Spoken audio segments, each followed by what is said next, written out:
welcome back to the Installer Spotlight series, where we share positive stories of women in the industry and get their insights into how we can encourage more women into similar roles. I'm Jess Shanahan, and I'm joined by Karen Boot, a gas engineer known as Kaz Gas, who has been working in the industry since she was 20 years old. 3 years ago, she decided to start her own business specialising in boiler repairs. Thank you so much for joining us. Can you start by giving us a bit of a history of how you got into the industry and your career so far? Yeah, sure. I sort of left school with not much idea of what I wanted to do. I didn't fancy any of the sort of traditional female sort of roles. So I went to an open day at the local technical college, and I was looking at doing being an electrician. When I went, I actually thought that looked quite boring, and I actually fancied the plumbing course more. So I decided to do the plumbing course. So that was at age 16. Um, I left at 18 with a plumbing MVQ, but absolutely no experience. So I tried to apply for a few jobs, couldn't really get any because I had no experience. And then when I was 19, 20, I applied to British Gas on an apprenticeship there. There was sort of 8,000 applicants, and I think there was only 50 places. But thankfully, yeah, I got a job there. I spent 23 years with them, mainly fixing boilers, servicing boilers. A couple of other jobs in between. Was technical support manager for a while. Worked in the diagnostic lab for a bit. Then British Gas sort of were changing their contracts and didn't really suit me. I was single parent, got a son. The core hours were changing. You'd have to be available for work from 7 a.m. till 10 p.m. And it just wouldn't have worked for me, being a single parent. So at that time, I made the decision that I was going to set up by myself, and that's when I set my own company up, Kaz Gas, 3 years ago now. And yeah, and I've not looked back since. That's amazing. What a great story, and a great kind of example of how sometimes it's so much better to go out on your own and make your own hours than kind of being hemmed into what other people kind of feel is right for the role. So looking back, what has it been like climbing the ladder as a woman in the industry? Well, I've always had to work that little bit harder to prove myself as a woman in a man's world. It's something you just sort of get used to. You do find that you're doubted a lot more, and that can be from colleagues, through customers. But you sort of get used to it and you get confident in yourself, and that's when obviously your confidence then spills onto the customers and they have confidence in you. I think because I've always worked hard at proving myself. It has paid off because I was, I've won various things over the years. I got an Apprentice of the Year award. I got a regional technical engineer of the year award. Like I say, I got promoted to technical manager. I also did a stint in a diagnostic lab, which was I was making fault finding guides for boilers. So yeah, I think like I say, it's something that I've had to prove myself. But once you have proven yourself, you reap the rewards. Yeah, absolutely. So looking at kind of your business now and kind of why you started it, looking at, again, as we talked about your schedule, what difference did it make to you as a parent to suddenly be able to kind of hold your own hours and keep your own schedule to a point? It was massive because I think any woman with a career who then decides to become a parent, your priorities change. But you can have a career and be a parent. It's just that companies don't always support that. And unfortunately, the world we live in now, it still happens. I've got friends that have had really good jobs and then they've decided to have a family and then they've been sort of pushed out of that job because they can't commit to the hours that the company want. So that, I believe companies should do more to support women who want to be parent as well as having a career. Things like job shares, you know, reduced hours, things like that. Really important to help women, not just in my, you know, in engineering, in any company. And I think that's what business need to promote women and keep them in higher positions and higher roles. And there is companies out there that do support women, but there's a lot that don't, unfortunately, still, even now.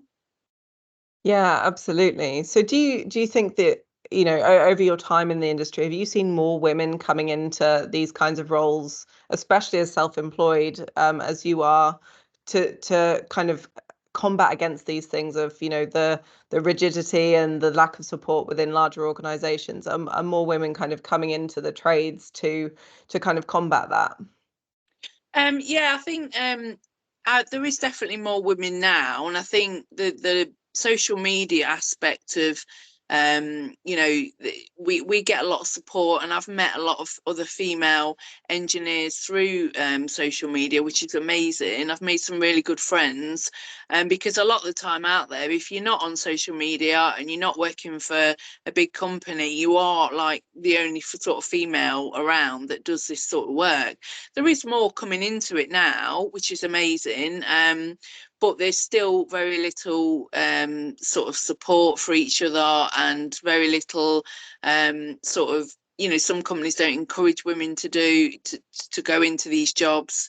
So I think it's just the more publicity we can give it, the better, because it encourages women to think of this as an option. Because I know a lot of successful female engineers, female brickies, female, you know, a lot of female traders that do really well at the job. It's just that having that confidence to go for it. Yeah, absolutely. So you obviously promote yourself as a female engineer. Do you feel like that's helped you get more work? Yeah, definitely. I mean, even in the last few days, a customer yesterday and a customer today, both female, both live on their own, have both said to me that they much prefer to have me in the house.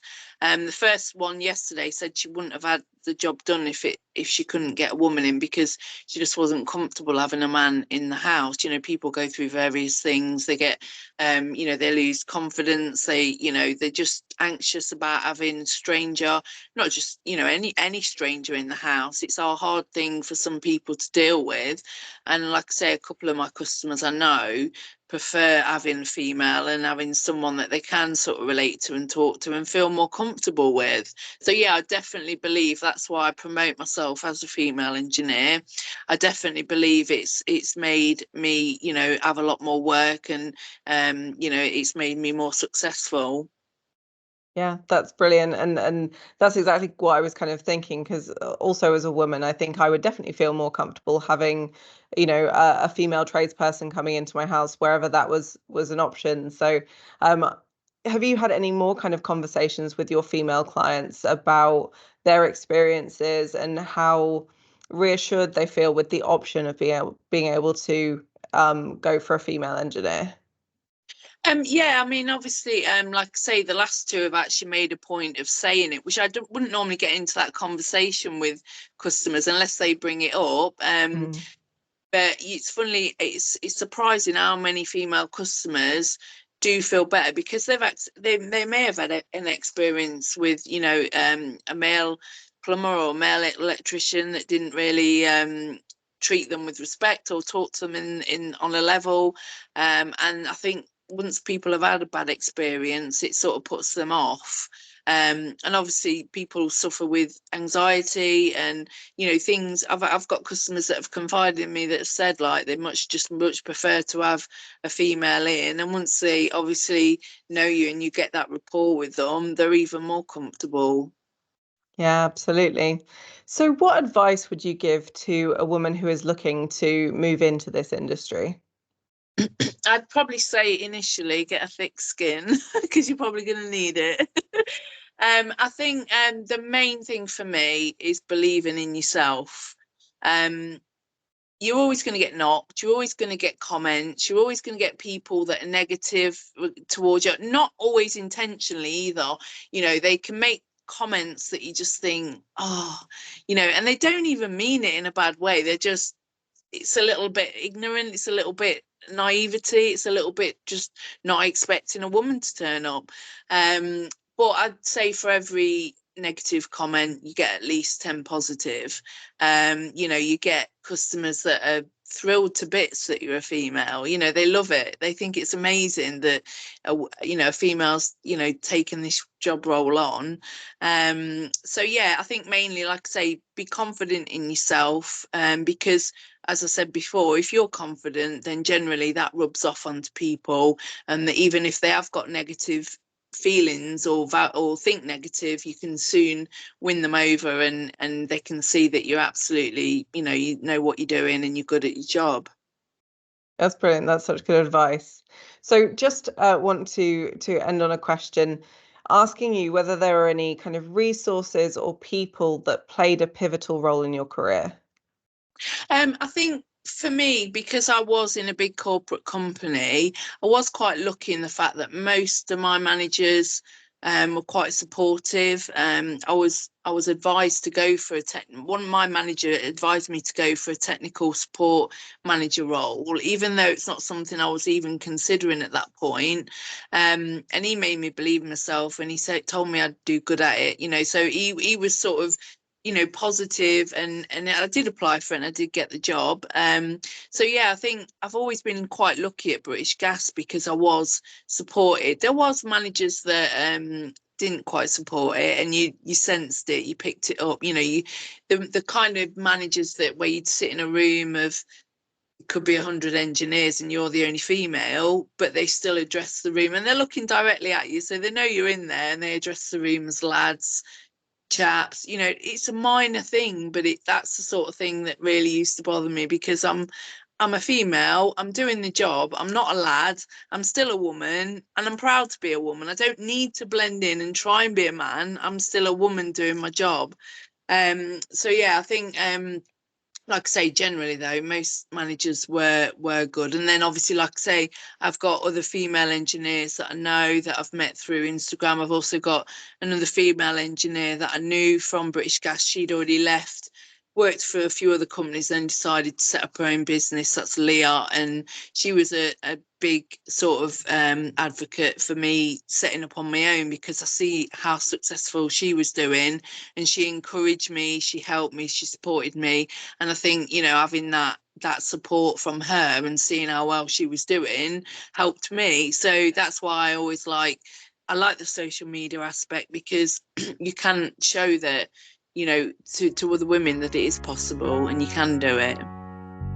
Brilliant. What a great note to end on. Thank you so much for your time, and thank you to everyone for watching. I hope you'll be able to join us on the 27th of June at the Installer Show, where we'll be speaking to all of our Spotlight guests in a special panel session. See you there.